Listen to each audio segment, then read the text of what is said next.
All right, y'all. It's your boy, Professor X, aka Malik X, also.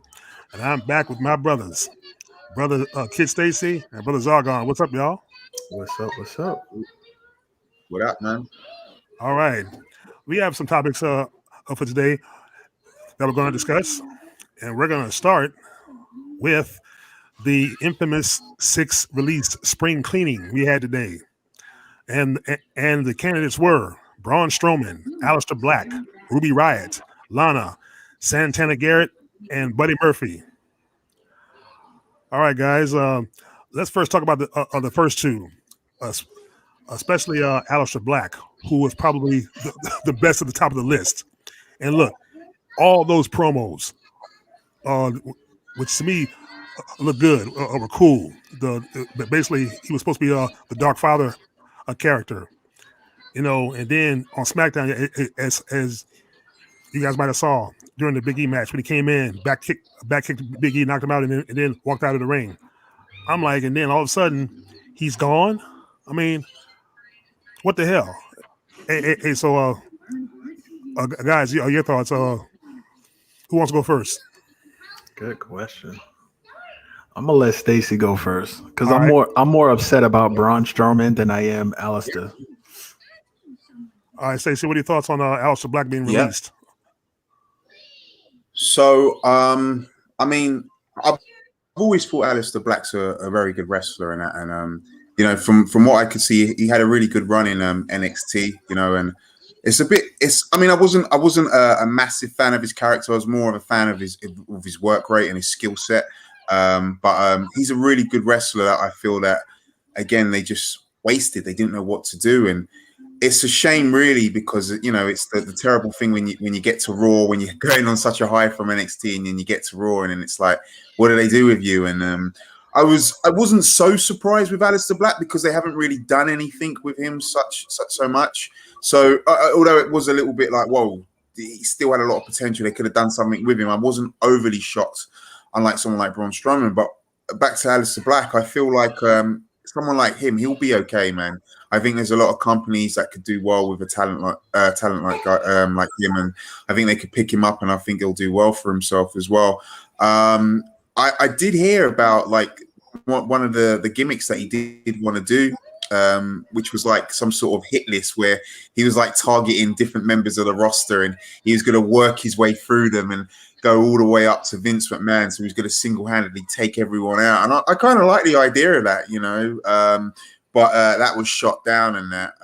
But yeah, not overly shocked because they weren't using him very well. But still, I just feel WWE's got more talent than they know what to do with. And I think he's just one of the expendables for them. All right, Zargon, your turn. I completely agree. As far as Kid Stacy said, everything he said, I just think that he was in the doghouse since Zelina Vega got fired. I think he's been in the doghouse ever since, and I'm just surprised they took so long to release him and Lana at the same time because I felt like both of them were kind of in the doghouse since their significant others either left or got released or fired or whatever. So I'm just surprised as far as them taking so long. But as far as him getting released, not shocked at all. I'm just kind of upset because now where does WWE go with Big E and Apollo? Do they continue that feud? I don't think they should, but now that you fired somebody in Aleister Black, like where can you go from there? So you kind of cut yourself off as far as that goes. Braun Strowman, to me, was a former Universal champion. And it's like, how do you just toss a former champion like that to the side? Like that was really surprising. And to me, Buddy Murphy, he was just kind of the same as Aleister Black, like a real good worker. But I think outside of that, people didn't really see much in him. So that's just my personal opinion. Well, to me, Aleister Black, I think they just wasted his time because they said mostly backstage he was hanging out in catering. Catering. From what I heard, that's a good place for a very useful talent. But some good news: I've seen some links already. They said he is heading to AEW, So AEW is already to pick him up. If you noticed on AEW Dynamite, Miro sent a shout out to his wife for the first time since she got released. Now, if she comes there, to me that's bad because I don't think AEW needs her because, like I said, a former diva amongst good women wrestlers doesn't mix. All I see is squash matches happening. You know what I mean? Like I say, if you put her in the ring with Nyla Rose, who's not a real woman, of course, or of course like a Hiroshita. I think Hiroshita will probably tear her up pretty good, as with Thunder Rosa, as with Britt Baker. So there's not a lot to work with when it comes to Lana. It's just looks. I'm sorry, But now down to Braun Strowman. I wasn't much of a fan of him. He was a big man, yes, but his matches were slow. He had a slow move set. So, but still he was a draw. He was an attraction. But guys, on the side note, here's the thing. Guess what his manager is asking from indie promoters? Says his manager is Nick. His name is Nick Anticelli, and has asked for 20 to 25K for 3-hour appearances to multiple promoters that have reached out. It's also noted that Anticelli has asked for first class airfare, 2 nights of hotel, and all meals and ground transportation covered. Okay, let me tell you something, Braun Strowman. Yes, you were in WWE, but if you're talking about working in the Indies, you're not going to get that shit. You're not going to get that. I'm sorry. Yeah. I'm surprised he asked for it, or they asked for it. I mean, he is a big guy, but damn. And then Braun went on Twitter and denied it. I'm like, what the fuck? How are you going to deny that? Yes, that's your manager. I know y'all talk 20 to 25K for 3-hour appearances. Oh hell no, he ain't get. Look at this. I ain't mad at it. I ain't mad at him for asking. I would have been like, hell yeah, I'm asking for that. I wouldn't have, like, if I really asked for it, I wouldn't have denied it. I would have really went there and like, yeah, that's what I asked for. But everybody like denying stuff. I hear that, but the thing is, it's like if you're a wrestler and you were a star in that company, you have the so-called WWE mentality that you're royalty, and you're not. So as far as indies go, if you love wrestling, see, to me, I don't think he loves wrestling. I just think he does it for the love of money. He doesn't love wrestling. He does it for the money. I mean, but if he's gonna do that, then you just might as well say it though.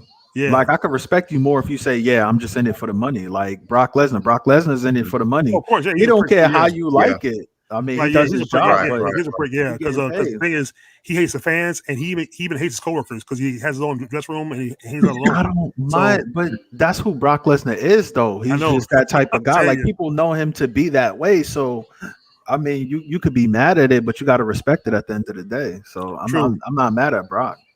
Oh, real quick, I'm gonna send a shout outs to the chat. Welcome, Erica, the WWF WCW diva, straight web. How you doing, Hi, Erica? And I want to say a shout out, peace and blessings to brother Azure Sane. Thanks for tuning in. Up, Azure. Yep. So okay, going on now. The next 3, I'm not too shocked about. Of course, we've already discussed Lana because I kind of knew Lana was gone. I gotta ask a question though. Go ahead. If she does go to WWE, yeah, you think? I mean, not WWE. She does go to AEW. You think she's gonna go through a table for like 9-10 weeks in a row? I just gotta ask. She could, and the one person to do that is Nyla Rose. That's what I'm saying. That's what I'm saying. You think AEW will do that just to be petty, like to take shots at WWE? I can see it. I can honestly see them doing that type of stuff. Yeah. I got you. Oh, to the chat again. Sherman Scott is in the house. What's up, buddy? Yeah, but I think since Miro's there, he has. I hate that name so much. Yeah, I know it. Yeah, I kind of miss the Bulgarian Brute or the Rusev Clash. Anyway, but anyway, I'm saying I think Miro has clout, so I think he'll protect her in AEW. So I can't see her being abused anytime soon. Just unless something happens down there and they both end up in the doghouse. Hey, she might like it. You know what? Now you say that, I'm not gonna laugh, but that's a good point. I had to say that. She did work for Vince, and I'm pretty sure Vince.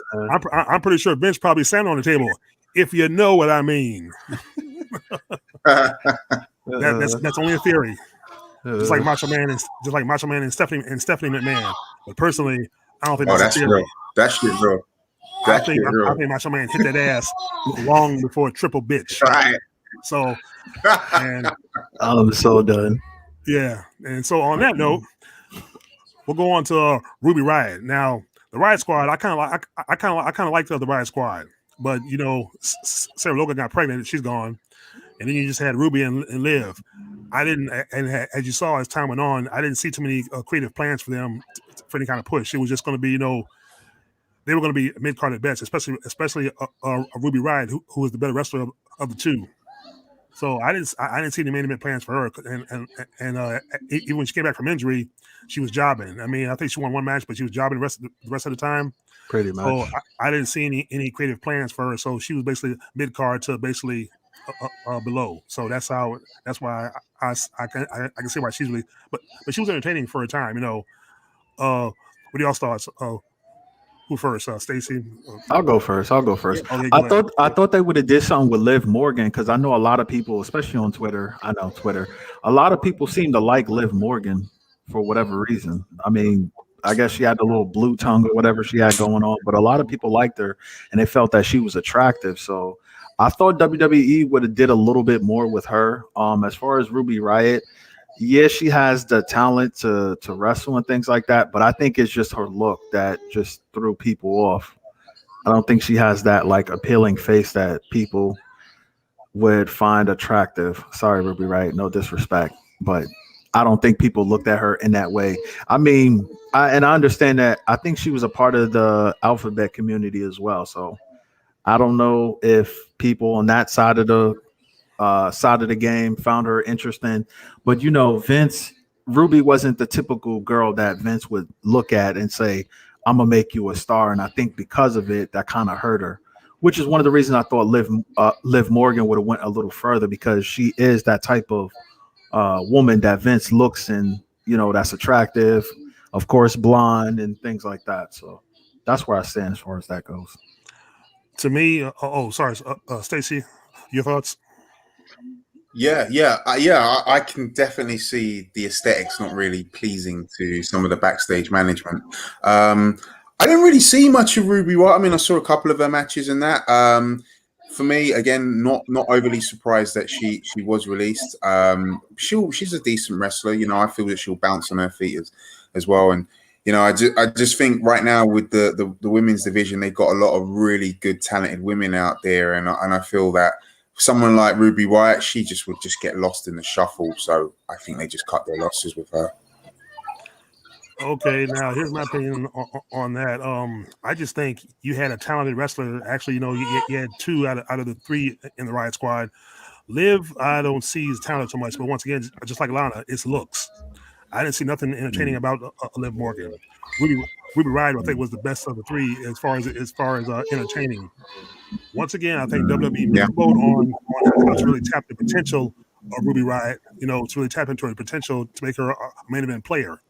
See, I just believe this isn't her fault. I believe it's WWE Creative's fault, because WWE Creative doesn't want to try to really hardcore tap the potential of a good wrestler, because if it's not, even though it's not a big guy or or a good looking woman who has I'm just put it like this. Okay, look at Alexa Bliss.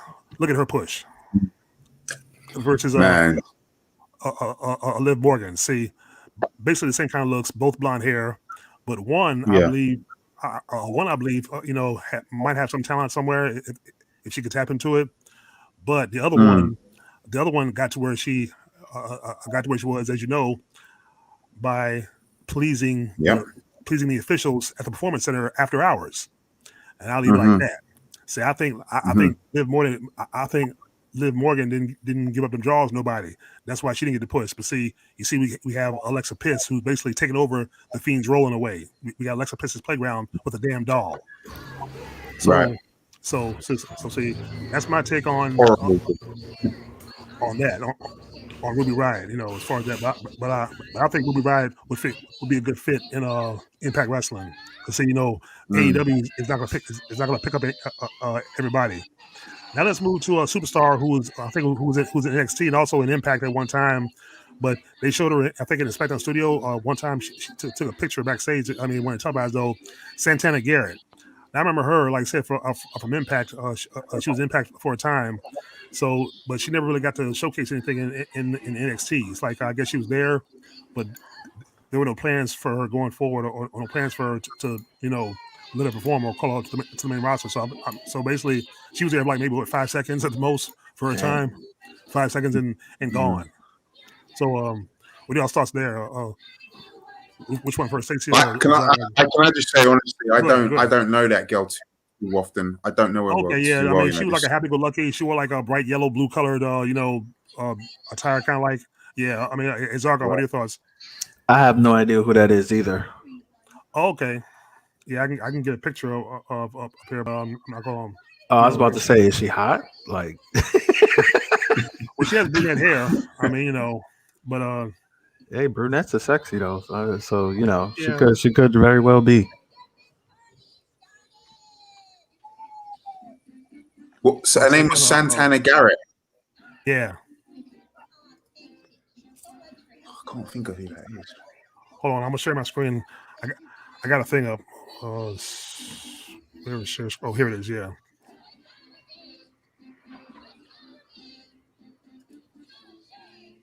Okay. Yeah.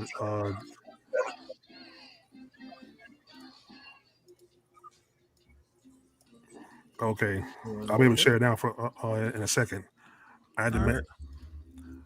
Yeah, here you go. This is her.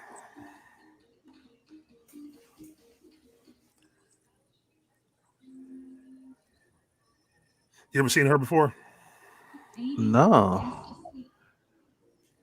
Let me. No, I can't. Yeah, see, look, here's a picture right here. See, this is from backstage at SmackDown. See, but she was from she wrestled in Impact of an Impact for a time. That's where. Okay. But anyway, it doesn't matter. See, I'm gonna stop. Anyway. So that's probably why Eva Pollution doesn't have red hair no more. Yeah, she looks kind of she looks kind of like she has that Eva Marie look a little bit, but I've seen Malik, you're a bad influence on me. I know, yeah. That's okay, yeah. I got you. No, but she actually can wrestle a little bit. I've seen some matches, but she isn't bad. I mean, she's great, but she isn't bad. All right, and the last one on the list is Buddy Murphy. Now, Buddy Murphy had that really creepy, lame storyline with Rey Mysterio's daughter. You know what I mean? Because she's under 18. So after that, after she disappeared, and he was basically the Messiah's servant all that time, and he turned face against him. So nothing much for him. And to me, same scenario as Ruby Riott. Very talented wrestler. I've seen him wrestle. He can go. He's wrestling. He's young. WWE creative fails to tap into his potential to basically really push him. And see, these people, that's to me, two people that they could have pushed better. Because Braun had his main event push. Aleister Black should have, because he was the best. He was the best of the 5 and the 6. Buddy Murphy could also be something special if they would have tapped his potential. What are y'all thoughts? Or whoever wants to go first. Yeah. Buddy. Oh, go ahead. Oh, you going? No, you go for it, bro. You go. Okay. All right. Okay. All right. So I'm gonna add another person to the list. Okay. And I think had he not turned, I think he would have been on this list as well. I'm gonna say Apollo Crews. I'm gonna add him to that list. I think had he never turned heel, I think he would have been in the same position as Buddy Murphy. Both are good workers, both can go, but like creative just was really never behind them.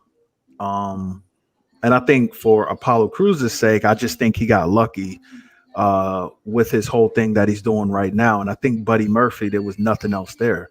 I thought he would have got released sooner. But I think the Mysterio storyline kind of saved him for a little bit. And then since WWE had nothing to do for him, they just decided to release him. So, I mean, it kind of sucks. And it kind of sucks because it's like Buddy Murphy goes to WWE. He loses his girl. Wasn't he with Alexa Bliss, a.k.a. Alexa Piss, as you would say? Yeah, he was dating her. Yeah, so he loses his girl, then gets fired. So that kind of sucks. I feel kind of bad for him as far as that goes. Well, hey, he got the same piece of ass as the Performance Center did. So I'll think about it. So he was lucky there. he could probably tell you some wild stories there. But anyway, I'm gonna go there. So, hey, Stacey, your turn. Yeah, man. Yeah, Buddy Murphy. I thought he's a really decent wrestler, man. Very, very explosive, very good wrestler, and I think he'll be fine. I think I could see him somewhere in like Ring of Honor. I could really see him on the Independents. They're really tearing things up there. I do remember he had a really great match with Roman Reigns a couple months ago, and I think he really kind of opened up. Yeah, really, really good wrestler in that. So I do think he'll be fine as well. But yeah, him. I mean, he was with Seth Rollins, and I wasn't too interested with the whole Aaliyah gimmick. That's Rey Mysterio's daughter, so I wasn't very interested in it. And nobody was. Nobody wanted that. You know what I mean? So it's like that was always doomed anyway. But yeah, I like you said, I don't think everyone should be going to AEW, but I can see him on Ring of Honor. I think he'd be perfectly fine. I think he should establish himself, get rid of that ridiculous name because I hated that name, and just reinvent himself again. And I think he'll be perfectly fine. Yeah. Okay. So I'm gonna add to it. My fault, Malik. I'm gonna add to it. So do you put Buddy Murphy in the same category as Neville? Adrian Neville. Pac. Yeah. Oh yeah. Not on his Pac. I'm a big Pac fan. I'm just asking because they both can go. They both kind of similar sizes. That's where I'm going with it. Yeah, and similar styles too. Yeah. So look, you know what? If he ends up in AEW also, that'd be a good place for him because, like I said, I think he would have some good classic matches with Pac. Yeah, that's a good place for him. I mean, they could have good chemistry.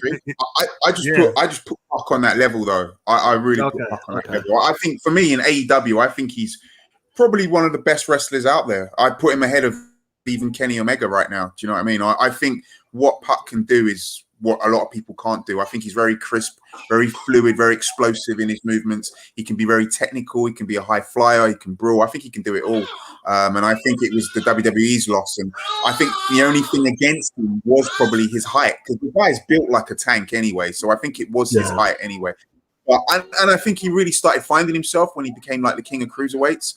I really think he found his gimmick in that. But yeah, with Pac, and it's not just because he's a British guy, but with Pac, I really put him up there. I think he's one of the best in the world, actually, to be honest.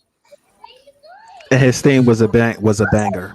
With the king of the cruiserweights, that theme song's a banger. Just gonna put that out there.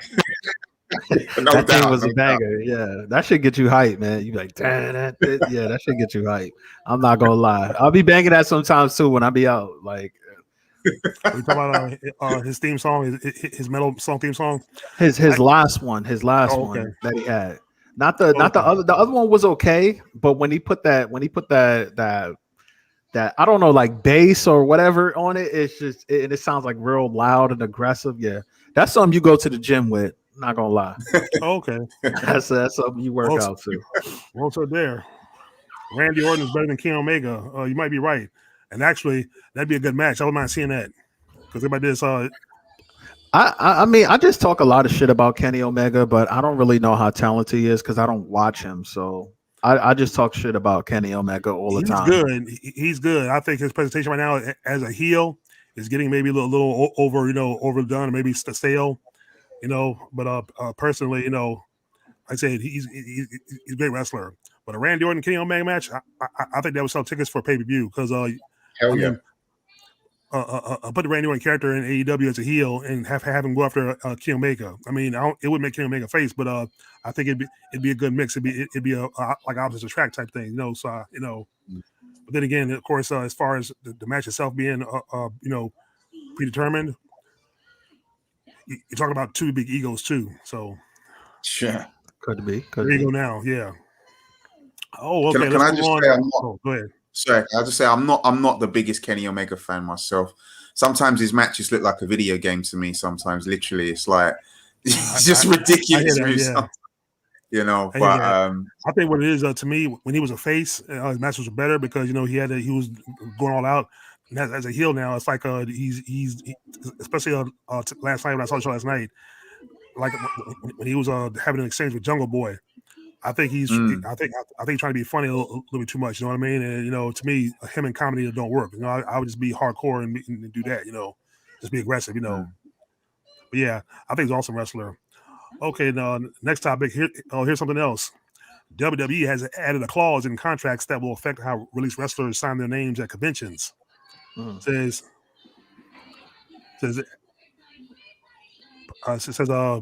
yeah, right here. That newsletter that talent no longer under contract are not allowed to use their character names. So, for example, Adam Shearer will not be allowed to use the name Braun Strowman. That's his real name, Adam Shearer, which spelled Scherer, when he signs something at a convention or an independent show. Of course, it's called a trademark. It's been noted that Strowman may not end up doing much wrestling related outside of the WWE because of the amount of money that his manager is asking promoters for. You got that right. Because at this point, there's been no talk of him going to AEW. On the other hand, Aleister Black is expected in AEW in a couple of months, which could mean that his wife, Zelina Vega, could be going there as well. Last week on AEW Dynamite, Miro name dropped his wife's name, so that could be a sign that she's headed there as well. Okay, so yeah, another Mr. Man clause. Of course, this has to do with money. You know what I mean? Because basically at conventions, they would leave, and I guess we're on good terms. They would sign their names because see, like that, signing your name, that's money out of WWE's pocket. That's more greed. And here's the funny thing: they call themselves doing budget cuts, but they're still turning record top billion-dollar profits. So yeah, exactly. What budget are you actually cutting? That's what I want to know. And then cutting the talent. Look at this. Repeat that. I said they're cutting the talent. That's what it is. Remember when Vince McMahon or Linda McMahon was doing that campaign and they started cutting a lot of talent? I think it's something like that going on again. I think history's kind of repeating itself. It might not be a political thing, but I think that's the kind of route that they're going, which is why Vince McMahon is cutting all this talent out. Okay, but still, they got all these monies. I mean, they got $1 billion from Fox for their contract, but I've heard twice now they're saying they're setting themselves up for sale to sell the company. So here's the thing: if they do sell the company, who would buy it? Now, here's what I hope it's not Disney. Yeah, right. Yeah, that's right. Yeah, you said it last time on the last show. Yes, I definitely did. Yeah, I'd like to see Tony Khan buy it. That would be a game changer if he could buy it. But then again, I know he's got capital, but I don't think he has that much capital because that would cost. Because Vince ain't gonna sell it cheap. I think whoever buys WWE is gonna have to pay like at least $1 billion or more. Well, yeah, I think. But then again, look, is WWE worth $1 billion? No. I mean, to me, that's just a waste of money. But their current stuff might not be $1 billion, but they old stuff it might be.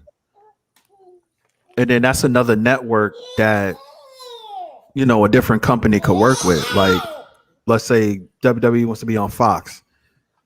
That's a network that they can work with, or ABC or whatever. So I'm looking at it from a TV aspect. I'm looking at it from that standpoint. But as far as the footage goes, man, they got a lot of history and they got a lot of footage of old school wrestling and all that type of stuff. So yeah, they got WCW, ECW, everything from World Class, everything from the past. That's exactly. True. I'm just saying, whoever buys it, and look, the thing is, the only people that could buy it is Disney, because Disney has deep pockets. But see, if Disney, if Disney does buy it, I think it's going to turn into something. You're not going to be seeing what you're just seeing again, because they could close down and turn it into something totally different. Oh, it's going G-rated. Oh yeah. Hey, Stacey, what are your thoughts on that? Yeah. I've been hearing the rumors possibly if it does get sold, and I was just saying, I still think even if it is sold, I don't think necessarily things will pick up creativity, creative wise, and that I think it will be still the shits right now, and so I'm not too fussed whether it does get sold or not. I still think also Vince might even probably retain some sort of hand in it where he still does control what goes on from the day to day, because that guy's like the queen. He's not going to abdicate. He's going to die on his throne. So, I can see him very much still a part of that as well. But yeah, definitely. I'm just thinking of some of the major companies out there that could possibly own that company out there. What do you think of? Do you think Netflix have got deep enough pockets? Netflix on WWE, excuse me, WWE on Netflix. I can't see that because if that were to happen, I think Netflix would start charging more money. I guess maybe for memberships if you'd actually put a wrestling thing on Netflix. So I don't know about that, but I mean, yeah, anything, as Vince would say, anything can happen and anything's possible. But no, I don't think Netflix has that deeper pockets. Like I said, it's got to be somebody deep pockets or corporate. If Now, Netflix decides to add more money to their membership, I swear to God, I'm going to kick somebody in the face. well, they will if WWE actually winds up there. I mean, Because I pay for YouTube Red, which is YouTube Premium, and then I pay for Netflix, which is the 4-screen. So that's like both of them is like damn near $20 each. So yeah, they need to go ahead with that. I go buy a gift card for Netflix and I use it for 2 or 3 months. That's what I do. I pay like that works. Bucks. Yeah, it works. That's actually what's on my TV right now, Netflix, because my daughter, she watching Word Party, so of course she getting upset. So that's why I keep turning it on and off the camera. That's cool. Ain't no problem. Right. Back to Aleister Black and Biggie for a second. Here's something else. Here's an article I found too. WWE had nothing for Big E after Aleister Black's release. I guess not. It's right here. WWE released Aleister Black 2 weeks after he started a new feud with Big E. This was a surprise for a lot of people who expected Black's rivalry with Big E to continue, even though there was no end game on the table. That resulted in Big E missing SmackDown last week. It says the question was asked why Big E wasn't used on SmackDown last week. There was some natural worry within the fan base about his status after Aleister Black was released. It says it was told that the decision was already made by Vince McMahon to axe Aleister Black. There you go. Vince McMahon's dumbass. Yeah. McMahon didn't want to follow up on that storyline because he knew Black was being released. Well, if you're Vince McMahon, you know he's being released. Why the fuck didn't you do something about it? Right. I said, additionally, we were told that Vince McMahon hadn't signed off on Big E's next feud yet. That is the reason why the New Day member was off television last week. It has nothing to do with his job being at risk. He simply didn't have anyone to feud with yet. Boy, how stupid is that? I mean, right there, once again, WWE with the bullshit. You get ready to start a good feud. Like I said, Aleister Black, that Dark Father character that all those promos he was doing were good, but it was all for nothing. I mean, it's like to me, Aleister Black got blindsided. I mean, look, that could have been a good match. I mean, Big is a big man, and like I said, just like Braun Strowman, his moveset is slow. I mean, he moves, like I said, his wrestling matches aren't graceful, but they're okay. But the thing is, if we could have seen him with Aleister Black, I mean, now we'll never know. If we could have seen him with Aleister Black, I think they would have had some good chemistry, and it would have been a good feud, but something new, something fresh. But Vince, once again, okay the decision to release him. Now Braun, I found out, I had just signed a contract for he was getting $1.2 million a year. So I guess maybe. Oh yeah, they signed him. They said on the article, they said he was getting $1.2 million per year for his new contract. So he kind of got a raise. But the thing is, I guess maybe that's why they cut him, because they couldn't afford the $1.2 million no more. So there you go. They could afford it. I don't think he's worth it. Me personally, I'm not that high on Braun Strowman. I think he's.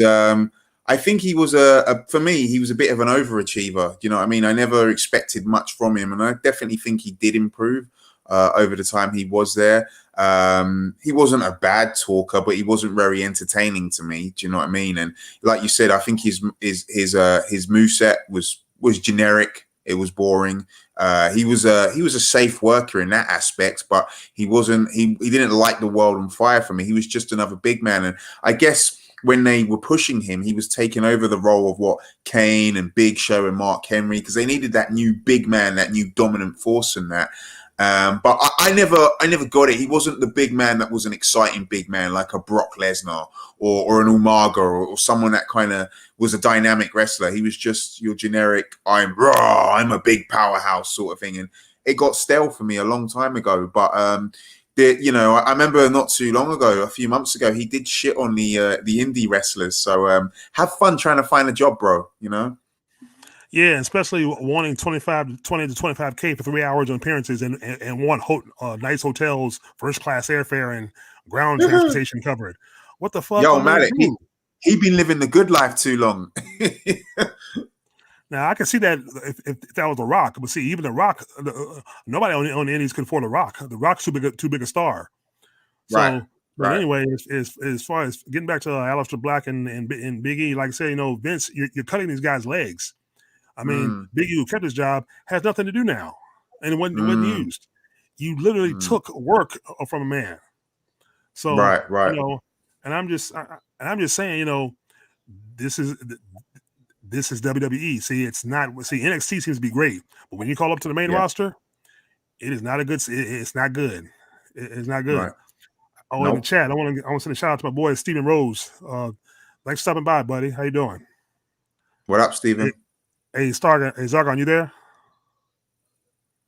Okay, maybe he's busy. Okay. No, Anyway, I'm no. here. I'm here. I'm here. Okay, yeah, Hold no. on. I, Hold I on. just I'm here. want to know. I just wanted your thoughts on the article I just read with us.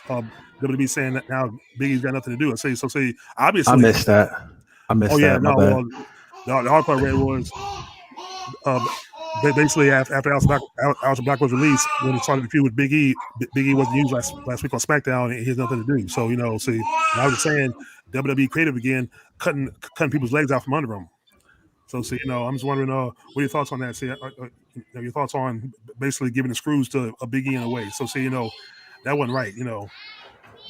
That's what I was saying earlier at the beginning of the show. I'm like, now that they released him, what do they do with Big E? Does Big E continue to feud with Apollo Crews? Nobody really wants that because they had their moment, and it's time for Apollo to move on. But now that they released a talent that attacked Big E, where does he go from here? Where does Apollo go next? So I think they did shoot themselves in the foot, unless they decide to bring up people from NXT and then try to continue something there, because that's the only thing that makes sense is for them to bring up talent from NXT. I don't know what other option they got left. Yeah. Oh, Steven, did you want to come on the show? I don't. I see if this says got links, so I can call you in and ask a couple questions. Okay. Oh, so what you think, you Roman Reigns now, Steven Rose? Arrive, wreck shit, and leave.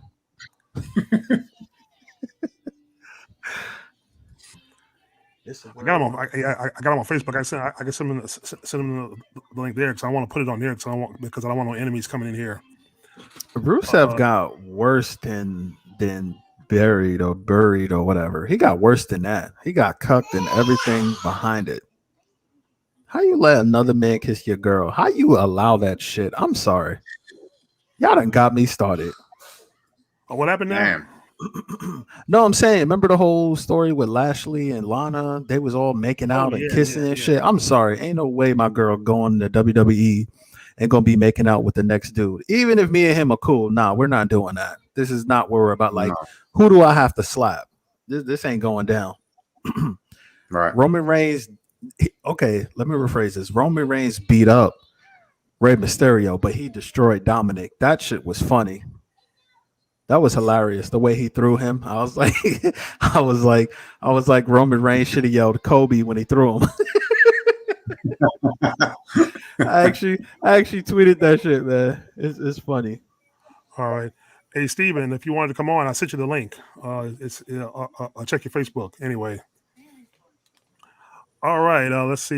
Next. Oh, do you remember months ago Samoa Joe got released?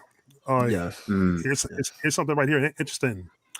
Plans change all the time in WWE. It looks like there is some regret over the decision to release Samoa Joe from his contract.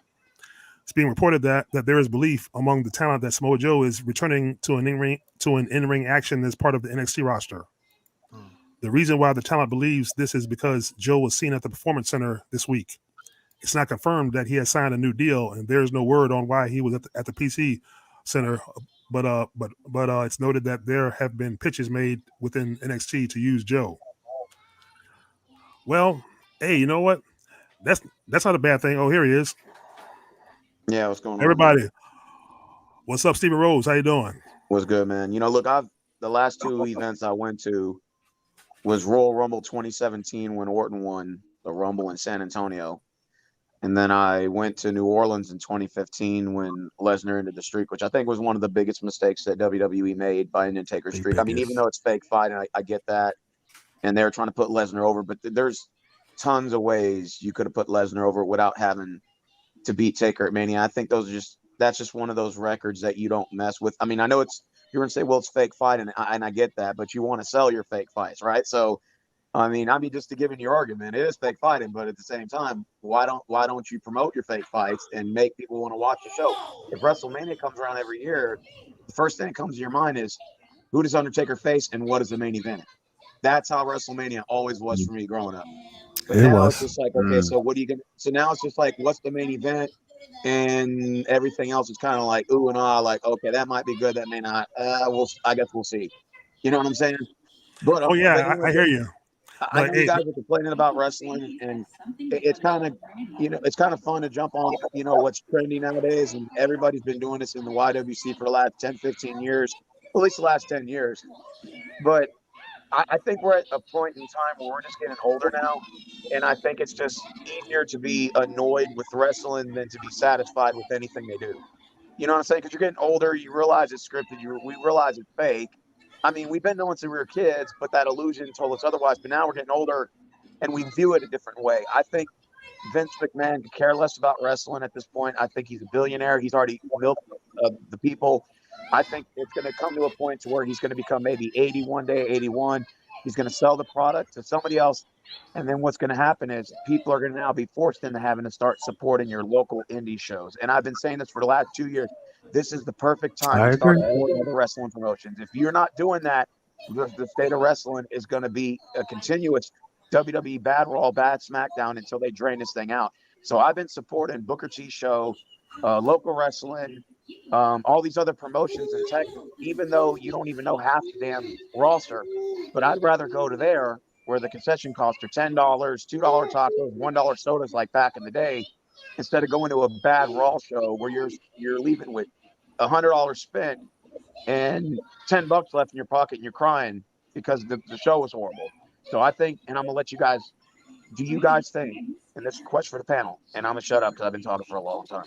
Do you guys think that it's time that we need to start encouraging WWE fans to start branching towards other promotions? I'll let you guys answer. Absolutely. And Steve on a side note, it was Taker's decision to lose to Brock Lesnar to lose the streak. That it was his decision. Why he did that, I don't know. But as far as fans flocking to the indie shows now, yeah, absolutely. I think they should branch off to support a local wrestling. We kind of touched on it a little bit last week. Basically saying they should bring back this. I believe we talked about it. Kind of like a territory system.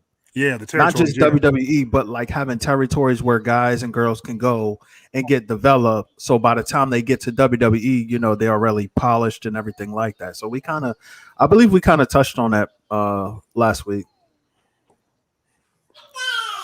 Yeah, but as far as Brock and go ahead, Steve.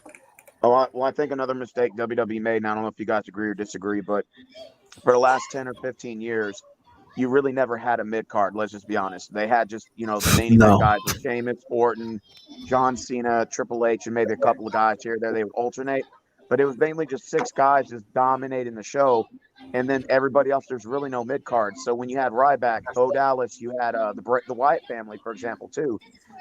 You would build them up as potential mid-carders, maybe possible main eventers, but then the guys in the top would squash them. I remember I was watching Cena in a match with the Wyatt family for 3 months straight when the Wyatt family was building, and Cena was kicking their asses for 3 months straight. I don't know if you guys remember this. Pay-per-view after pay-per-view, Raw after Raw, he was kicking the shit out of them, and they were in the cage. And Cena, this is how laughable it became because Cena was kicking all 3 of their asses at the same time, and I just laughed so hard because it was you're selling a fake fight, but in real life. Would this probable? Can Cena beat up those? The answer is no. So why would you book such a poorly bad 3-on-1 match where Cena just dominates? And the problem is the easy pick is Cena, but long term it wasn't a good pick because now when it's time to bring Wyatt up, he's been buried so much it's almost people don't take him seriously. Look at his new gimmick he got. He lost to Goldberg. He lost to. Why would you not make his gimmick an undefeated character? Because if he's in the darkness, then he should. In order for him to look scary, he's got to remain unbeaten. That's how he has to look for his actual dark character. But when he loses to guys like Goldberg and all these other guys, what happens is it says, oh, well, you're not so big and bad after all. So like this whole like hellfire gimmick that you're from, you're not so tough after all, because look, I beat your ass like 10 times. So now Wyatt, that new character he's got, I forgot what they call him, that's done. The Fiend. That's done. That character is done. The Buried.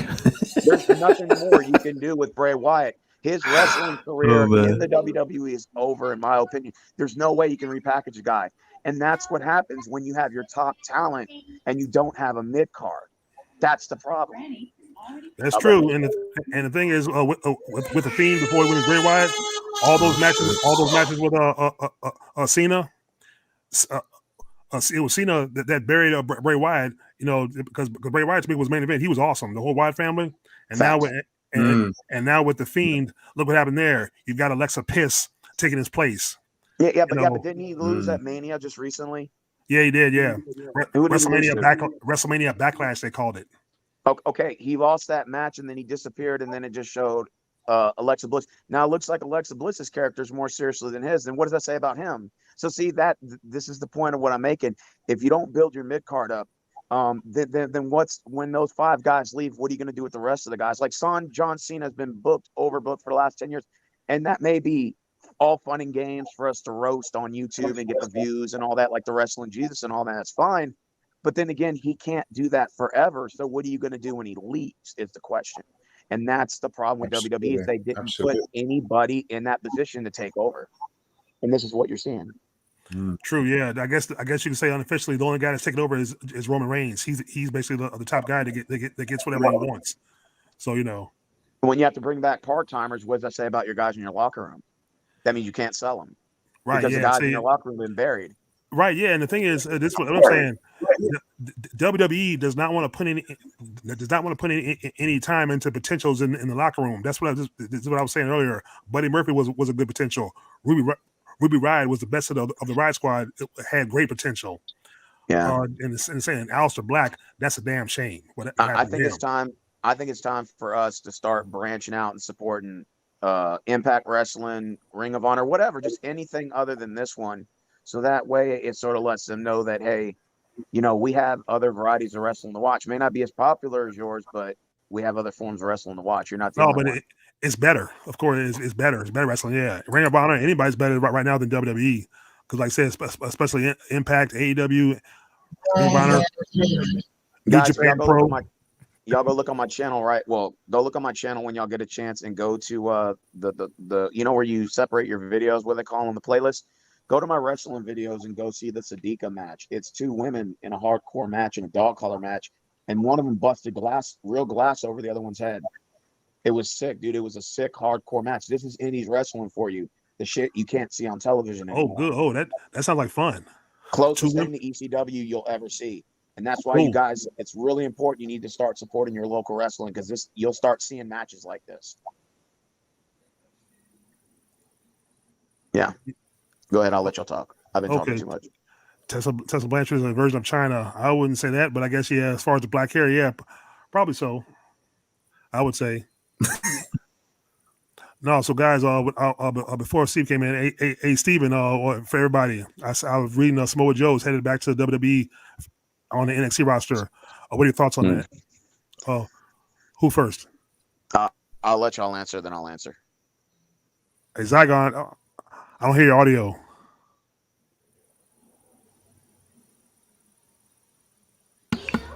I'm sitting over there talking. I'm like, no, don't ever say that ever again. No. Yeah. That is a terrible comparison. I will amputate my other leg before that shit happens. Hey, your thoughts on Samoa Joe heading back to NXT, which is actually some good news. I think he'll be a trainer. That's the only thing I could see for him, because I feel that because his body can't tolerate that schedule. And being a trainer is the only thing that makes sense to me as far as Samoa Joe goes. I can't see him going back into the ring and doing that like full time. Well, actually, I just can't. They're saying he's going back. He's going back in the ring because he was spotted at the performance center. Yeah, at the performance center training training, other super, okay. like I could see him in that role, in a training type role, but I just can't see him. I just can't see him in a ring again. I just like his body just can't tolerate that. Wow. Okay. Kid Stacey, what are your thoughts? Yeah. I think we've seen the best of Samoa Joe on the Indies. To be honest, I think he's up there in age, and he's had a lot of injuries, and I if he does come back and he's in NXT and he does wrestle, that's good, because I've always liked Samoa Joe, so I'm not going to hate on that. But I can't see him doing certainly going back to the old Samoa Joe. I mean, he's still got the mic skills. He's still a great talker. So they could even put him in a role where he's on maybe commentary or even as a manager. So I mean, I always like to hear Samoa Joe talk. But I just think he's a shell of his former self in terms of how he used to be when he was tearing shit up on Ring of Honor and that. So, yeah. But, I mean, hey, maybe they can retain him because there is still some value with Samoa Joe. I mean, he has value, but I think it's just going to be one of those things where they're just trying to drag out old dirty socks to put on because you were too lazy to grab a new pair that was like 30 feet further. So it's just like one of those things. You put on the old dirty socks, but as soon as you make it out the house, your feet start itching. So you're like, fuck, I gotta go put some new socks on. So that's what I look at Samoa Joe. He's past his prime. Even if he was in good shape, what kind of storyline are you going to book him into that's just going to like, oh, yeah, I can't wait to see Samoa Joe. I mean, you've seen this guy so much. And this is the result of not, again, producing the mid-card, bringing up those other stars in the locker room. This is the results of that. You're having to beg part-timers to come back. And then that's the response. That's why Goldberg won't never go away, because, Vince will call him and be like, Goldberg, you piece of shit, you need to come back because I'm losing ratings and stuff. So you need to bring your ass back. And he's like, I just can't do it no more. He's like, oh, that's just too bad, isn't it? You're coming back. And I think Vince McMahon just screwed wrestling up for the last 10, 15 years. It's just, we've seen a lot of regurgitated match one after another. And plus, I think, like I said, I know you guys think this is weird, but I think the fact that we're just getting older.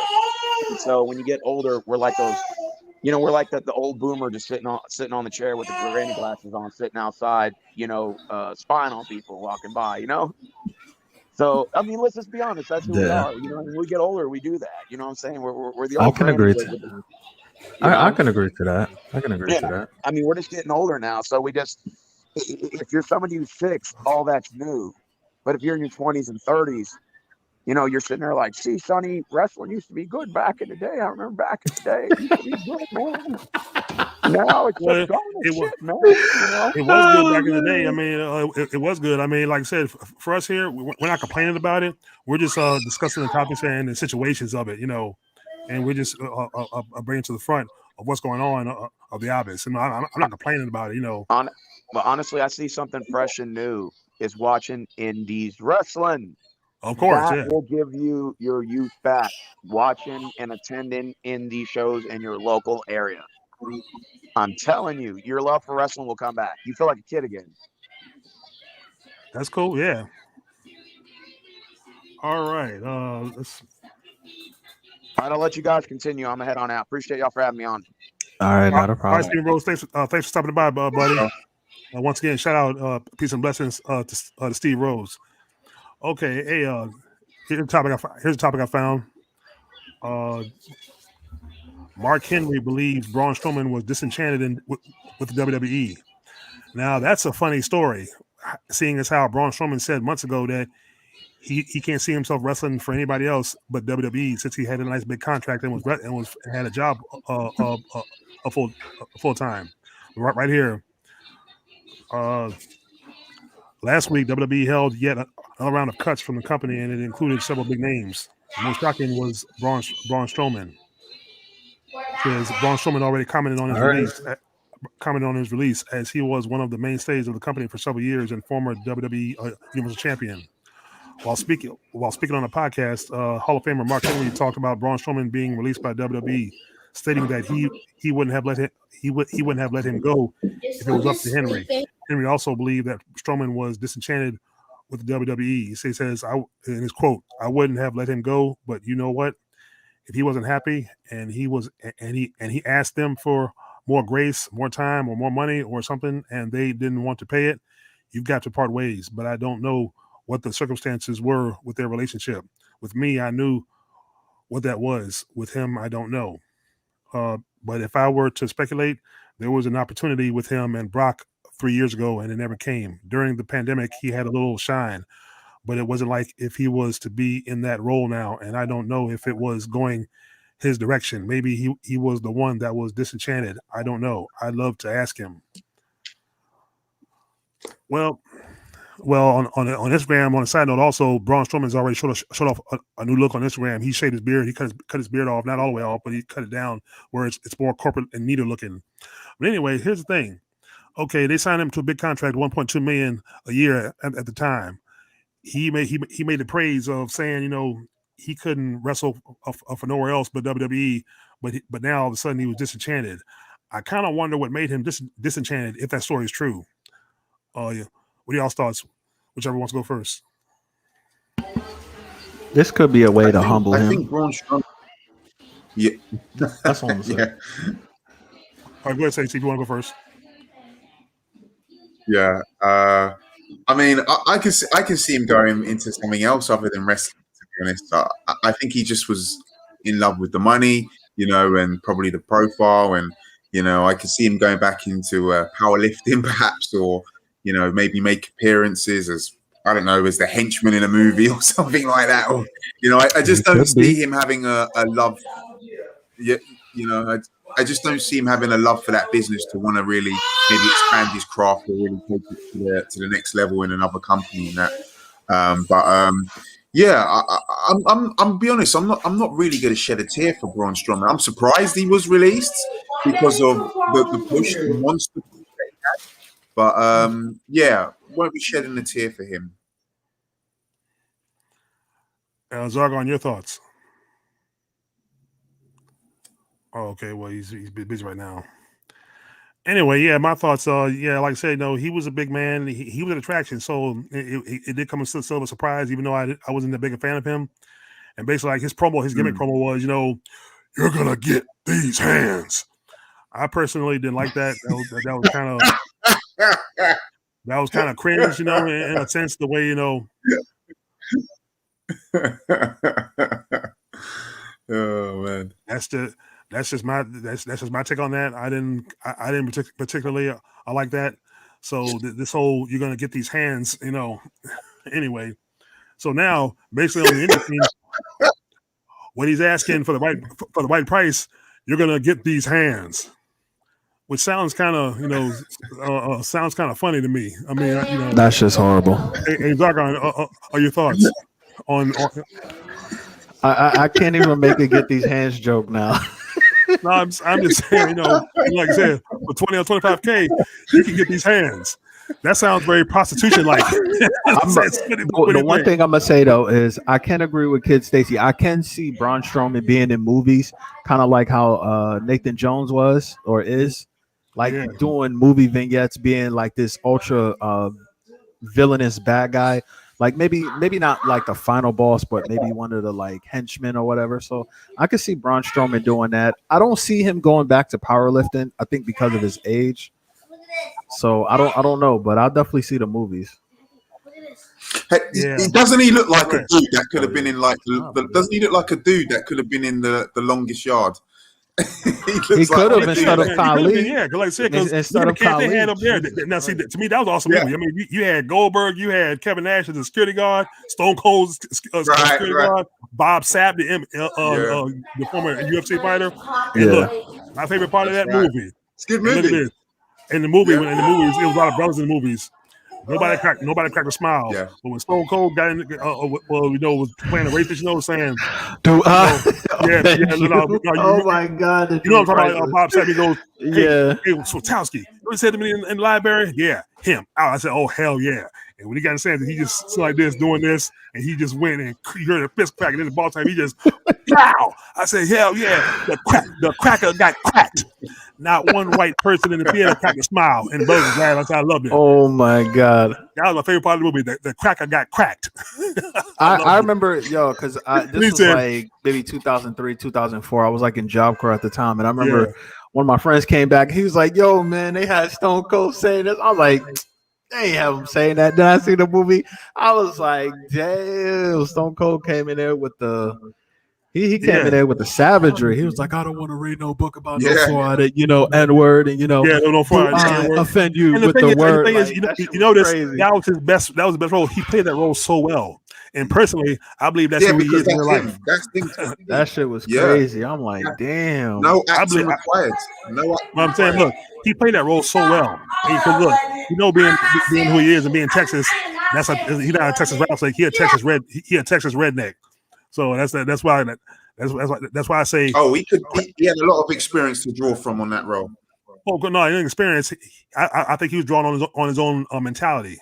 So that being said, Cracker 316 says, "I'm a redneck white piece of shit," and I hope he sees this.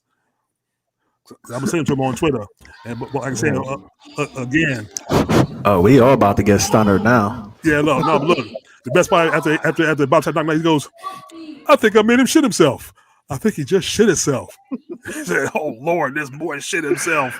And then Michael Irvin said, "I make sure I send to them. I made sure I sent to them books to the hospital, pimp, and some diapers." I'm like, "Yes, sir." I was like this. The cracker got cracked. They had Kevin Nash in there like a little bitch though. Oh yeah, the hormone pills. Yeah, I remember that. Kevin shit. Nash was a little bitch in that movie. I'm like, man, y'all could have did better than that. Really? But Kevin Nash was playing that role well too. The way he went from the guy butch to very feminine, crying and shit. I'm like, what? I know it. He goes, "You got me on that one, Paul. For you to say something like this." Well, I tell you. Damn, I might have to watch that movie later, man. You watch along as y'all. Yeah, you watch it. I got it on DVD. You definitely need to watch that. That is good. I ain't seen it for a few years, but that shit was dope when I watched it. Oh yeah, but it was definitely a good. Here's something we can talk about. Tony Khan responds to Triple H's comments about NXT.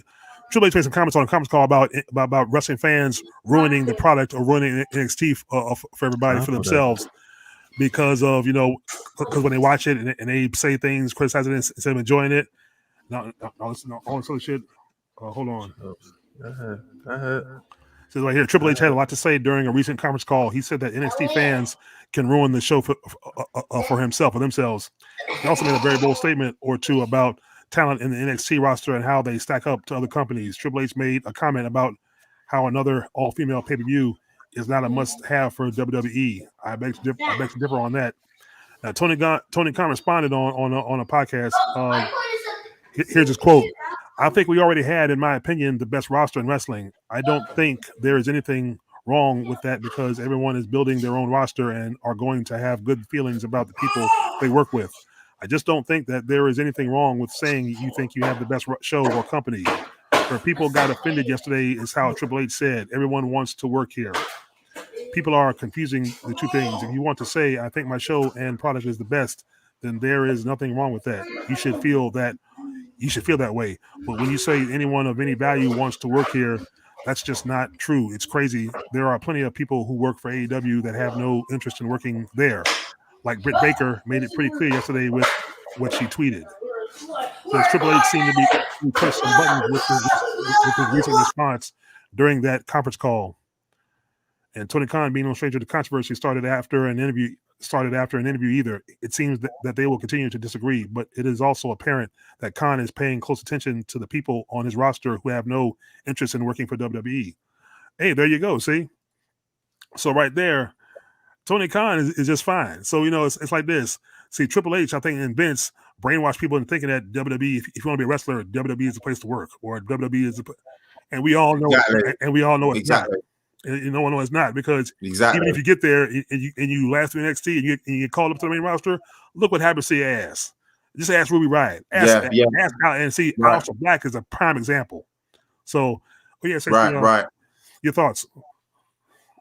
I think with all those releases, Malik, I think some of those guys might even be happy, because we're in the new age. There's a lot of companies out there that we got AAA, Ring of Honor, Impact Wrestling, AEW, New Japan Pro Wrestling. There's some British promotions out there. There's a lot of companies out there. Okay, they don't have the mainstream, they have all of that stuff, but there's enough companies where you can build your name, you can thrive.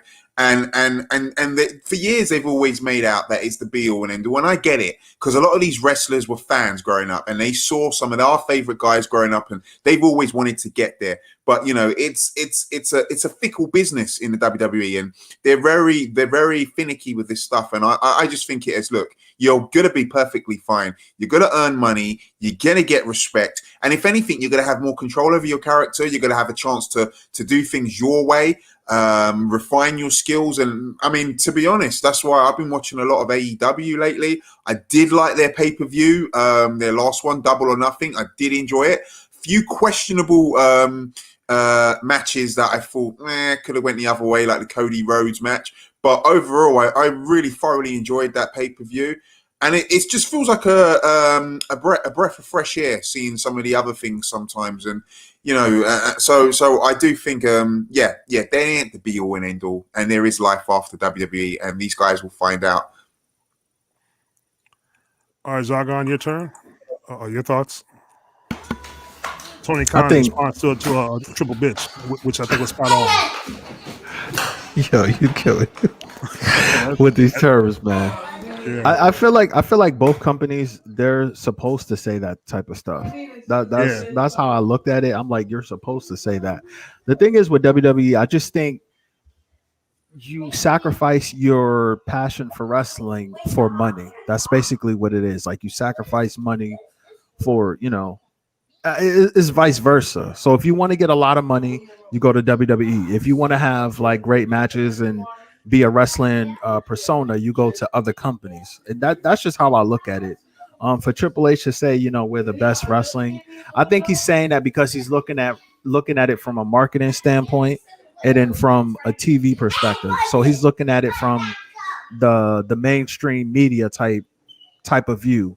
Like, let's say, for example, we'll say like the best dunkers are in the NBA, when we all know that's not true. There's people out in the world that even have like YouTube channels that do like these crazy dunks on a daily basis. So I think it falls under that category, like, because they're the biggest market that's advertising wrestling, that they say stuff like that. And Triple H, he's a kiss ass, so he's gonna say and everything possible to put his product up there. Well, that's his son-in-law, because his father-in-law. So basically, I think Triple H is saying saying what he's saying from his father-in-law's mentality perspective. That's what he's saying. And the thing is, whoever buys that company, if the company is for selling, I hope you sell it quick. And what would be the icing on the cake to me is if Tony Khan could actually buy it, not for $1 billion, but for nothing. And think about this: if Tony Khan could get a hold of WWE, it'd be a whole new ball game, because he would have a whole new roster section to work with, and he could weed out the potentials and actually give them a push. So, like I said, AEW is not going to sign all WWE release talent, but I think they should sign the best ones. And at least we're getting Aleister Black. Now, Samoa Joe, I know you say Samoa Joe is a trainer. I personally, I think he's still young enough to go. I like seeing wrestle because, like I said, they wasted his time. I mean, yeah, he got injured also that commercial he filmed. He got injured. He had a concussion, went to the table on the commercial. I think that was their fault. So maybe he shouldn't have filmed that scene, I guess. But he should have been at least a 2-time WWE champion in WWE before he went to the announcer's table. That's just my opinion. Hell, Braun Strowman couldn't even get there. So being that they made Braun Strowman basically Brock Lesnar's bitch, I didn't think Samoa Joe even had a chance to even get there.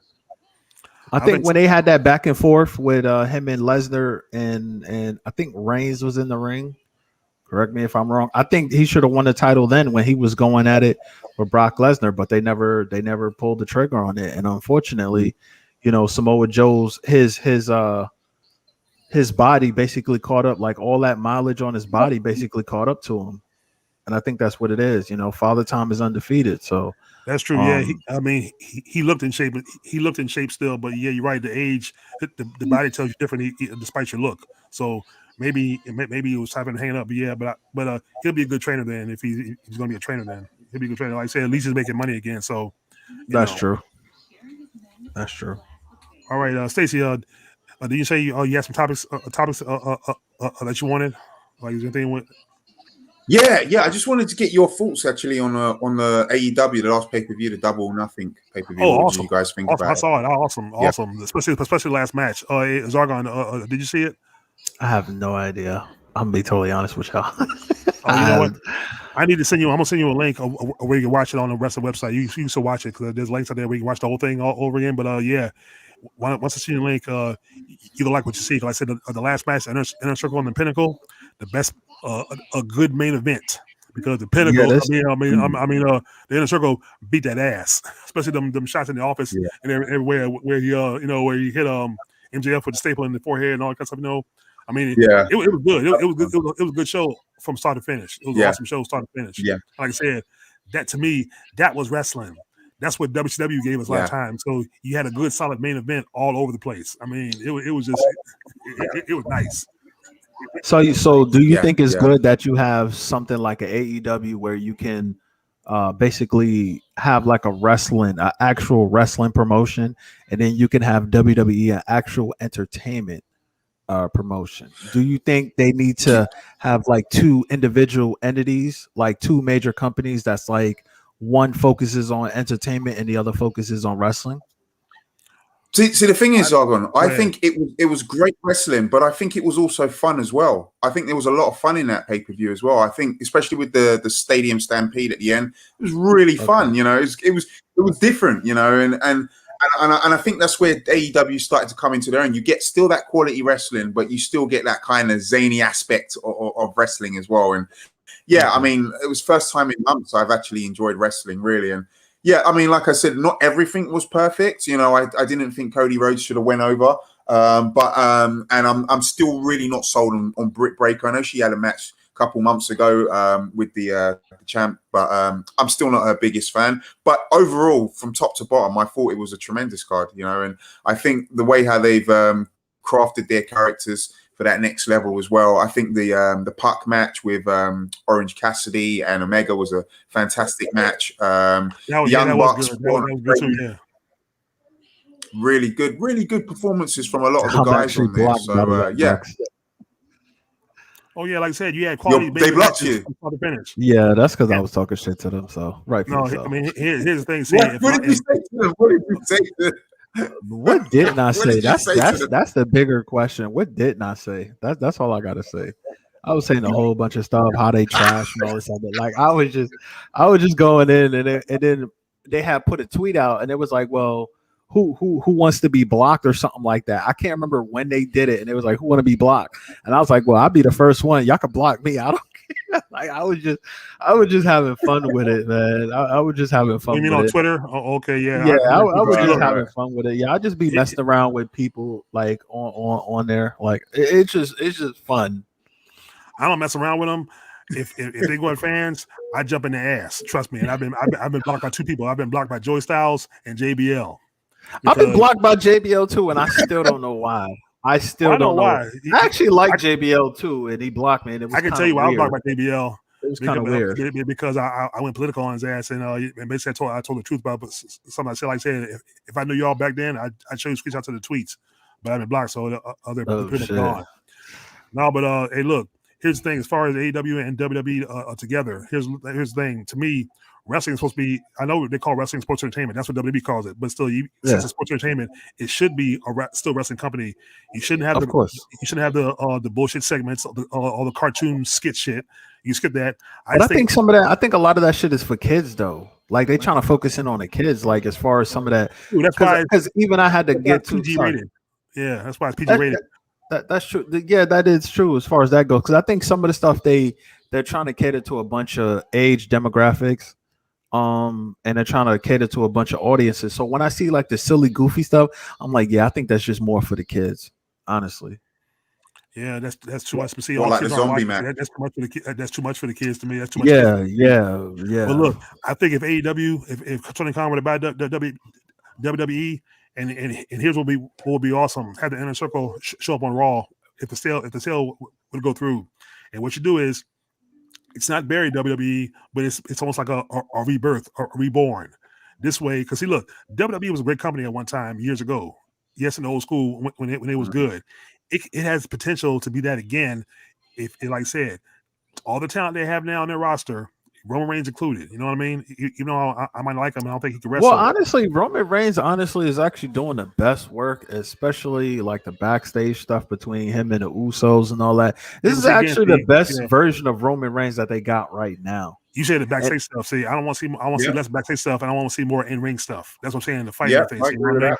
If you want to have him talk in the ring where it might lead to something. Yeah, he's talking in the ring like he is portrayed a lot better than he used to be, than he ever. Like, this is the best Roman Reigns ever. Like, in my personal opinion, better than all of that suffering, succotage, and it's not my yard, or it's my yard and not your yard, and all that other dumb shit. I just think that this is the best Roman Reigns that we got now. I'm just saying it might be the best you've seen, but I think it could be better. But like I said, of course. If AEW were to buy it, think about the potential you could tap into Roman Reigns even better to incorporate the AEW concept within WWE and vice versa. But still, it's like this: all the skits gone, all the comedy shit's gone. It's just serious, hard nose, hard knock, smash mouth wrestling now. I mean, I don't. Like, for me, I don't mind comedy like in wrestling, just as long as it's actually funny or it makes sense. That's the only thing I ask as far as when it comes to comedy. But when you're just doing stupid shit just to be doing it, like, it's just like it's a complete turn off. Like, I can't remember his name, but I think it was Meaden before he became that. Like, he had this puking gimmick where he was just throwing up everywhere, and they was just trying to make. Oh, you mean puke? Darren Drozdov. Puke. It was Droz. Okay, yeah. That's yeah. It was just stupid. I'm like, this is just dumb. Like, this is not even funny. But you know, that was nasty. Maybe some other kid may have found that funny. So I think it's just different. It's just different audiences. Yeah, that's the one that D'Lo Brown hurt in the match a few years later, and then because basically he's in a wheelchair now for the rest of his life. So so that's But I remember Piquet. He used to be a lineman for the Broncos before he went to wrestling. Seems a lot of people tend to be that way. They're like a former athlete, football player, or whatever, and they just tend to go to wrestling. Yeah, and like I said, his only skill was he could regurgitate at will. Which I thought, okay, are you serious now? And the thing is, a lot of times, even when I was eating dinner, I'd have to turn the TV away or turn the sound down, just not to watch that. I'm like, that's not even okay. Yeah, I know it's bad there, but that's a bit much. Okay, I mean, come on. Yeah. I remember he was on the Beyond the Mat documentary, and Vince was he's gonna up you. Yeah, and it was just stupid. Like, what is this? Come on. What is this shit? Yeah, man, it was weird as fuck. Well, like I said, no, that's Vince for you. That's Vince. So Vince is a scumbag. He's an asshole, and he can be downright nasty. And of course, that was nasty. He basically hired somebody to basically gross the fans out. So it's like, how could you look at that and be eating food? I'm like, oh, hell no. See, so that's something probably a lot of people didn't pay to see or didn't even watch on TV. They probably turned the TV didn't off. even want to watch, honestly. Like, nobody wants to watch that. Like, who wants to sit there and watch that? Even just to listen to it, even if I'm not eating, like, where do you find the humor in that? I'm sorry. It wasn't humorous at all. Yeah. It wasn't. And actually, they had him teamed with the Road Warriors at one time, too. Like I said, at the time, they told him puking on the announcer's shoes. And goes, Animal goes, he puked on your shoes. That's going to stink. I'm like, okay. Like, move on. That's just not even funny. That's just disgusting. Oh, that's weird. As far as SummerSlam goes, Edge apparently might be there. Oh, and also SummerSlam is in Las Vegas this year. Oh, I saw something else on here. Let's see if I can find it. I had it up. Hold on. Apparently, for NXT TakeOver is tomorrow, and it is. Oh. Yeah, I didn't know that. Man, I haven't seen a TakeOver for such a long time. What was your? I don't know if any of you guys have seen any of the Dark Side of the Ring episodes, the new season. No, Have I any of want you to guys wait till watched any they of those? finish so I could binge watch it. I've seen all of them. Oh, did Okay. you see the last one? The last one was on Dynamite Kid. Yeah. I'm actually going to be watching that tomorrow. I read Dynamite's Kid, his book, Pure Dynamite, and it's going to be hard to top that one. Tom Billington, yeah, no, but Dynamite Kid, he had some mental issues in this world. He had, Oh yeah, yeah, but yeah, oh, Pioneer though, Pioneer. Oh, here it is, guys. Fans intending. Okay, here we go. WWE is welcoming back more fans to NXT this Sunday night for Takeover in your house. But if you are one of the 300 plus fans planning on going to the show, you should note that parking will not be permitted at the Performance Center. Apparently, since the Performance Center is a small place and only holds but so many parking, they're not allowing people to park there. So they got to park over at this over at the sales center, and a bus drives them to the arena. And also, all COVID restrictions have been lifted. They're not screening their fans for the COVID anymore, and you don't have no more social distancing and no more masks. Now, after all the outbreaks that the Performance Center had, and you're going to lift all restrictions and let people sit shoulder to shoulder. Mm-hmm. What is that? What is that? Didn't we talk about that last week too? Yeah, a little bit. But this is what I'm saying. About that. That's what I'm saying. I'm just saying, you're lifting all restrictions, and you're going to let people. Well, hey, once again, good luck. But okay. Yeah, I just wanted to put that out there. But anyway, anything else you guys want to talk about? Yeah, did you hear about? Go ahead, Sexy. Just everybody's thoughts on. Oh, what happened? No, go on, Cook. Go on. Oh, okay. Nah, I was just saying the whole because I see a lot of people talking about his thoughts on Kofi Kingston and MVP having this backstage segment, little talk or whatever. I've been seeing it pop up a lot on my timeline. I saw that. I see your Pampa mama. I wouldn't mind seeing that Kofi Kingston go heel and join a MVP. Maybe you can relaunch the Hurt Business in a sense. You can. I like to see Kofi. Like I said, the New Day to me has had its run its course. I think it's just time to change that up. Yeah. So yeah. I just think Kofi going heel. I'm all for that. I'm all for that. So they would try and bring the Hurt Business back, because I thought Vince was strongly against that. Well, yeah, he broke him up. He broke up the original lineup, but I'm thinking if Kofi would have joined MVP, maybe you could bring partially bring it back, but maybe something else. I don't know. It would just be Bobby Lashley MVP and Kofi this time. But since Benjamin and Cedric are on their own, and there've been which is stupid. Yeah, true. Stupid. Yeah, it was just a waste. They shouldn't have broke up the Hurt Business, because that was a good faction that was going. That was good going. I think that's why you got Lashley now out there with all these women now, because they don't know what else to do. Oh, come on. Yeah, I seen that shit. Basically, I guess he's supposed to be a Black Ric Flair. I was gonna say that, but I thought I would have been a little strong. So that's what it seemed like me. At least they have him in a suit and not in some feathery robes. That's a good thing.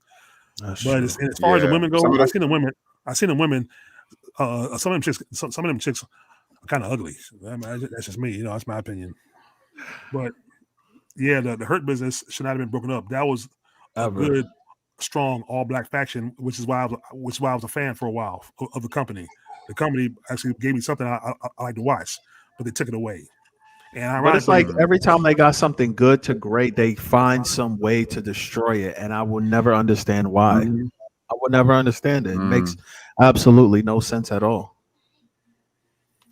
Well, as we all know, that's like I said, that's Vince McMahon for you folks. So anyway, going back to what you said about Apollo Crews earlier, I noticed a match he had on SmackDown last Friday. Apollo Crews, Kevin Owens. Maybe they're going to have Kevin Owens feud with him for the title. I don't know, but that seems like it's a good fit because Kevin Owens. I think he's had a match with him already. He did. The title.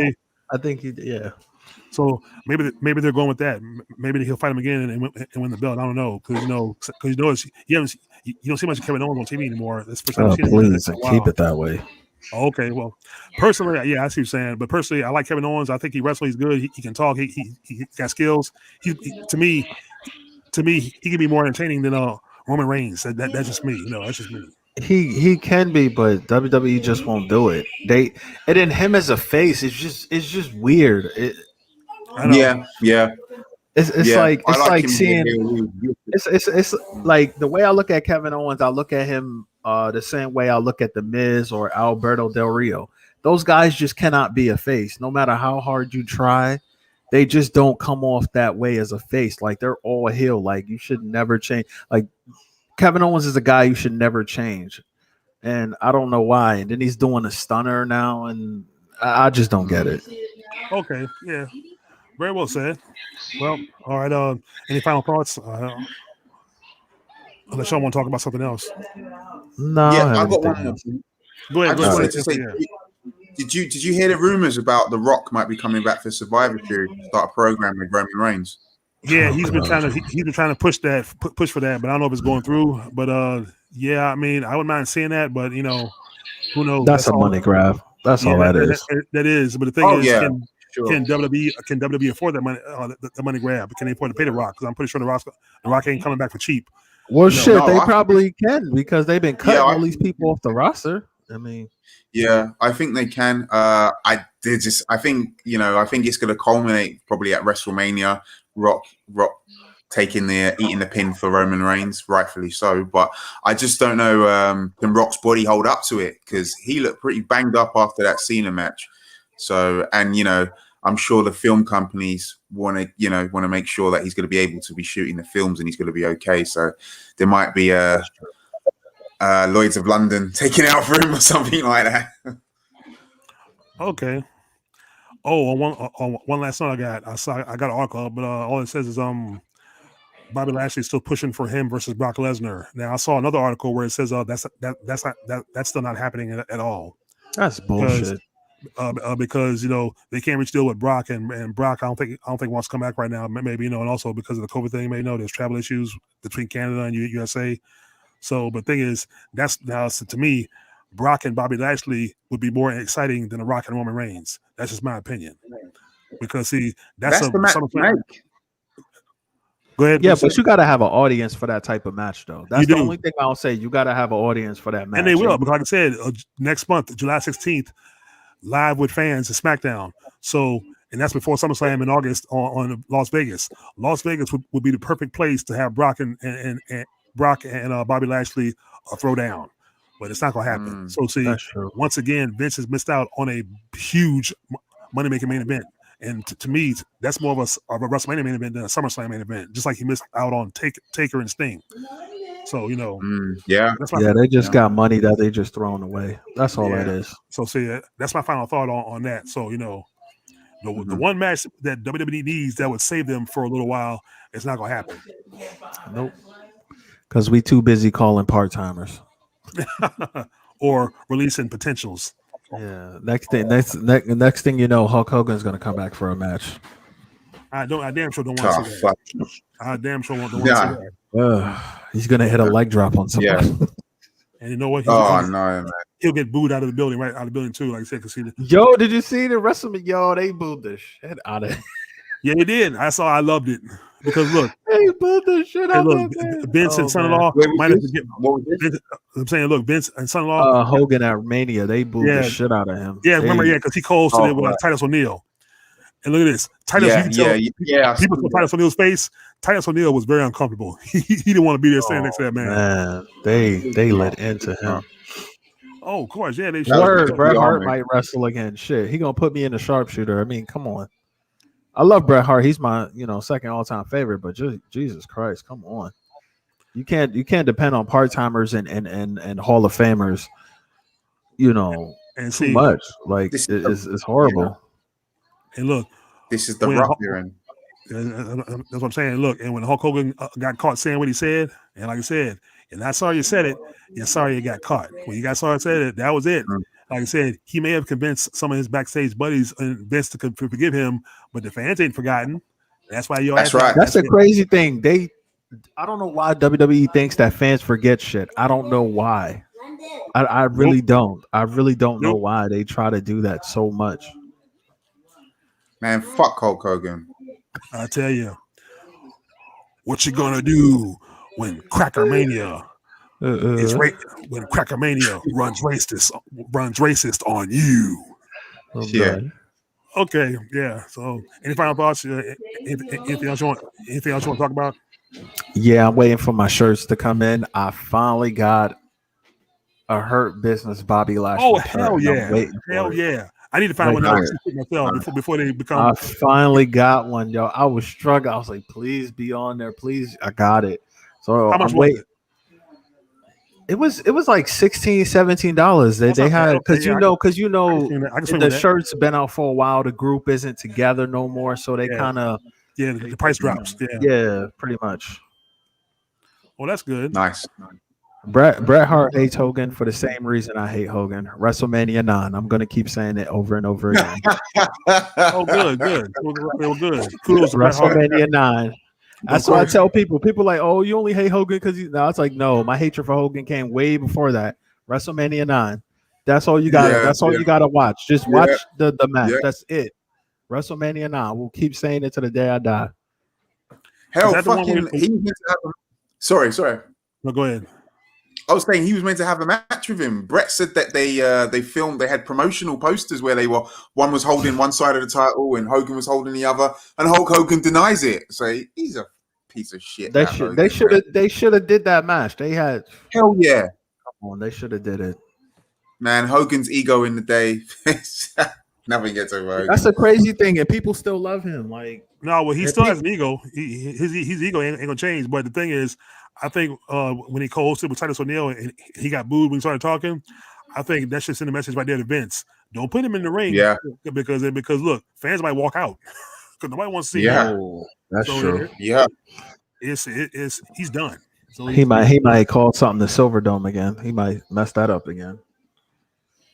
Oh well, like I said, as far as the Silverdome goes, the real main event was Macho Man and Steamboat, not Andre and Hogan. Because like I said, Andre and Savage and Steamboat, they basically buried Hogan and Andre.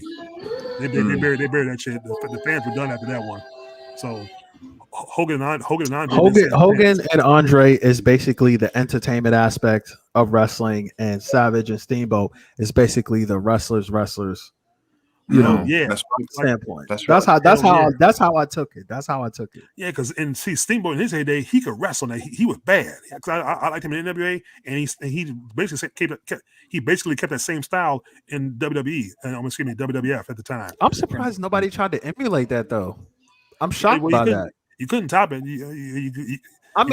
But to at least even try. I mean, look at Dynamite and Chris Benoit, very similar styles. Oh, of course, yeah. Copied that persona. I'm surprised nobody. Dynamite Kid was Chris Benoit's idol. Okay, he was the influence. Yeah, like I said, look, I have a book called Ring of Hell. This is basically leading up to the double homicide murder from Chris Benoit. I got it in my room too. I should get it, but I'll have it on the next show and show you the cover. But it's a good read. Oh, I want to say to the audience and y'all too, next Thursday night on Vice, from 9 to 11 p.m. premiere, they're finally doing the documentary on China. That's this coming Thursday night. Is this Dark Side of the Ring? So they're gonna really legitimately go in on it. Yeah, it's not Dark Side of the Ring, but it's a documentary dedicated to her. It's not Dark Side of the Ring. Okay. They showed a commercial for it. Actually, I can link you guys to the trailer after this is done. I can link you guys to the trailer for it. I've seen the trailer. They've been showing the commercial online. I can't wait to this Thursday night to watch that. Okay, it shows her career, all the drama and everything after that. The drugs, everything. And of course leading up to her death and everything. All right, guys. Anything else? No, I'm good. Yeah. Hopefully, I don't get suspended on Twitter again. That's the only thing I gotta say, or Facebook, because I'm always getting suspended. This is why I don't be tweeting and writing much no more, because I stay getting suspended. Is Hulk Hogan on Twitter? Because I feel like tweeting him a few. I don't know if he is or not. I don't know. I think he blocked me too. No, I might he's on tweet Twitter. him a few choice words. I might tweet him a few choice words to you. Yeah. Yeah, I think I put fuck him for WrestleMania 9 and got blocked. I think he blocked me. he is on Twitter. Look, I gotta check. He blocked me too. Cause look at this. One of my videos I did on him, I've sent it to him, and I even tweeted what I said to him. You're not sorry you said it. You're sorry you got caught, and he blocked me. So I got him. So he said. So see, he knows what's up. He knows what's up. I've been blocked for him for like over a year now. So I've been blocked. So, I told him fuck him for WrestleMania 9. So yeah, I'm probably in blocked. I know you blocked. Yeah, I'm probably blocked. My Twitter feed are reported and locked down for. This tweet is not falling within the community guidelines. I know, right? I've been there. Yeah, I've been there. I've been there a couple times.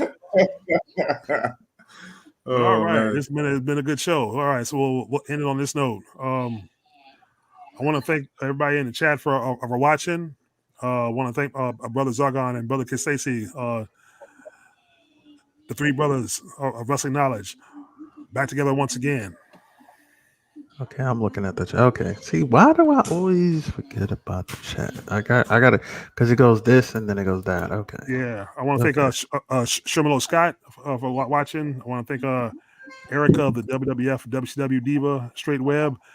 And I want to thank Stephen Rose for stopping by, and also Brother Azure Saint. So, y'all have any final thoughts? Yeah, I got final thoughts. Support your local wrestling.